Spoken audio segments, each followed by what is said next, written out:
আমরা মরলে মন্দিরের জায়গা আর শ্মশানের জায়গা আমরা ছাড়বো না। আমরা মৃত্যুর পরে কবরের স্থানে আমাদের সমাহিত করা হয়, তেমনি উনাদের মৃত্যুর পরে শ্মশানে দাহ করা হয়।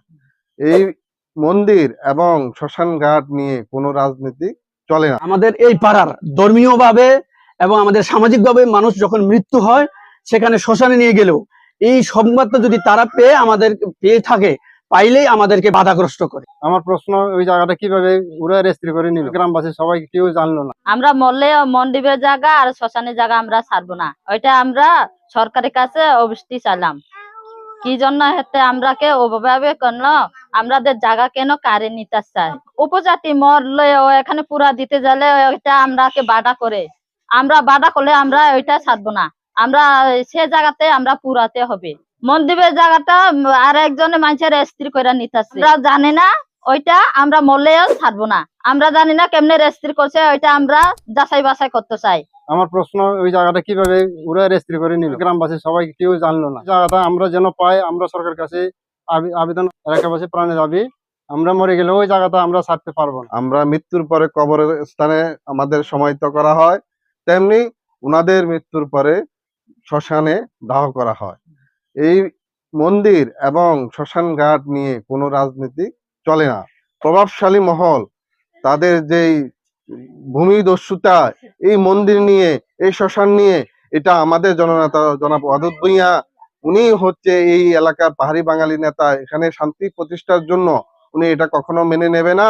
আমি আমার উপজেলা নেতৃবৃন্দুর মাধ্যমে, আমি জেলা নেতৃবৃন্দুর মাধ্যমে আমার জননেতা জনাব ওয়াদুদ ভূঁইয়া, এই পাহাড়ি বাঙালির অভিভাবক যিনি, ওনার কাছে আমি আকুল আবেদন করছি, এই মন্দির, এই শ্মশানঘাট, এই যুদ্ধ কুমার পাড়ার এই সামাজিক অবস্থা যেন উনি শক্ত হাতে এই নিষ্পত্তি করে, এই ভূমিদস্যুকে যেন এখান থেকে প্রতিহত করে, বিতাড়িত করে। আমি এই যুদ্ধ কুমার পাড়ার কারবারি। এই যুদ্ধ কুমার পাড়ার কিন্তু প্রতিষ্ঠাতা হয়েছিল আমার মুরব্বিদের থেকে জানার মতে 1962 সাল থেকে এখানে বসবাসরত এবং মন্দির প্রতিষ্ঠা হয়েছে সে ব্রিটিশ আমল থেকে। তখনকার থেকে এই মন্দিরটি ছিল এবং আমাদের এই মন্দিরের পার্শ্ববর্তী একটু জায়গা আছে, সেটা হলো এই শ্মশান নামে আমরা তৎকালীন থেকে চিহ্নিত করছি। তখনকার থেকে আজও অব্দি পর্যন্ত এখনো শ্মশান অবস্থায় আমরা ব্যবহার করি এবং মন্দিরের জায়গা এবং প্লাস শ্মশান। কিন্তু মাঝখানে পথে সে 2010-12 সালের দিকে করে একটা ঘটনা ঘটে গেছে। হলো কি কথা, এই একজন লোক এসে বললো যে এই জায়গাটা আমার নামে, আমাদের। তখন আমার পাড়ার তৎকালীন আমি কারবারি হিসেবে যেহেতু দায়িত্বরত অবস্থা আছে, আমার পূর্বে আরো দুজন কারবারি ছিল, তারা মৃত্যুবরণ করেছি। তারপরে আমি হয়েছি, সরকারিভাবে নিয়োগ করছে আমাকে কারবারি হিসাবে পাড়ার সকলের সম্মতিতে। আমাদের এই পাড়ার ধর্মীয় ভাবে এবং আমাদের সামাজিক ভাবে মানুষ যখন মৃত্যু হয় সেখানে শ্মশানে নিয়ে গেলেও এই সংবাদটা যদি তারা পেয়ে থাকে পাইলেই আমাদেরকে বাধাগ্রস্ত করে। সেই বাধাগ্রস্তটা কেটে উঠতে আমাদের অনেক কষ্ট হয়।